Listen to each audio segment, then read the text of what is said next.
if the temporary foreign workers really care a lot about their jobs, some unscrupulous employers could take advantage of that. So I just want to be crystal clear. What you're saying there is that essentially the existence of the program itself actually helps push down wages and sort of creates suboptimal conditions in specific cases. Some employers are, whether they're thinking it through or not, having a negative response to it. Yeah.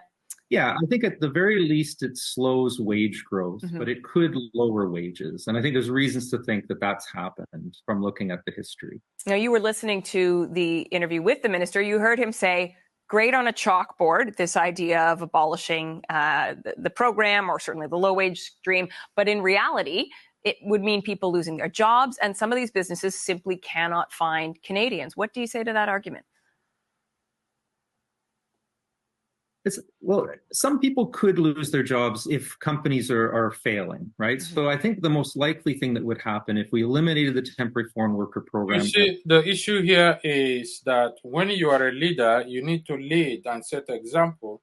You don't listen by the left and right for those that are not leader, who are not an expert, who in that faith, to implement your policy, abolish your plan because of what people thought or what people say. In this aspect, it's about the immigrant, it's about the immigration. You heard from the Prime Minister, you heard from the Minister of Immigration. It's about using the immigrants. It's about using them.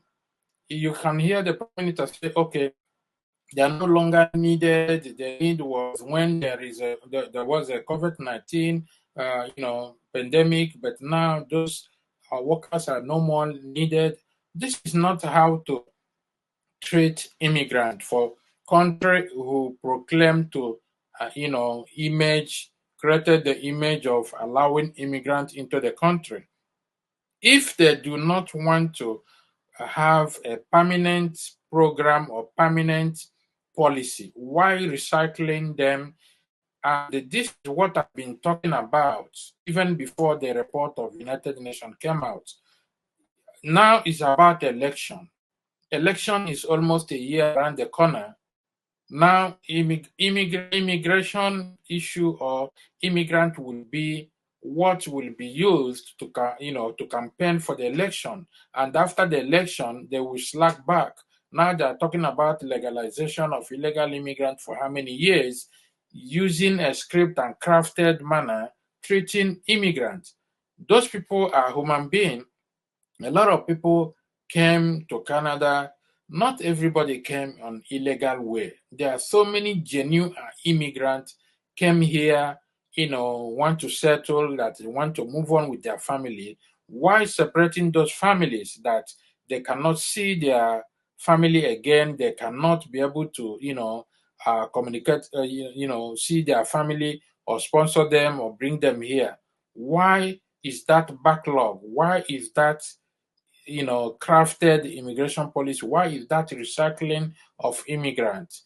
If you hear what the Prime Minister is saying, what is the problem? Does it mean that they do not have the power? Does it mean that Immigration Minister does not have the absolute power? Does it mean he does not know what to do? Does it mean he needs to, debate and discuss? How many years now he's promising, look into this, but for actually he knows what he's doing. This is not the right way to treat immigrants, and I'm glad the United Nations have issued a statement in regard to this. This must be stopped, and this immigration minister is the worst I have seen since 15 years or to 18 years, because he knows what he's doing, he's going slow, he's making bogus promises, and you can see when the journalist asks him a question, he diverts the attention. You see, he's not talking like someone who wants to reform the immigration sector. He's talking like an economist. He's talking like, a productivity, somebody who is in charge of kind of productivity or development or economics. It's not about immigration. Someone who's supposed to be on immigration department, head that department, supposed to know what he intends to do. Very soon, the current immigration minister will be removed, and because this is how they shortchange that cabinet, I think the must be a permanent solution on Canadian immigration, policy instead of being recycled. And other opposition, I don't know why they cannot be able to come up with a credible and sufficient policy. There are so many programs in Canada people can apply, but none of them is working perfectly. How could somebody submit application and wait for years? Does it mean that immigration does not have enough staffs to work, or they don't know what they're supposed to do?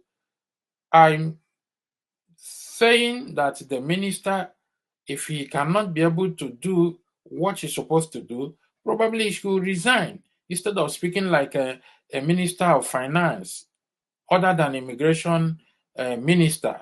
So trying to dodge the question and make things complicated, stopping this program, stopping this one, I don't know what he's trying to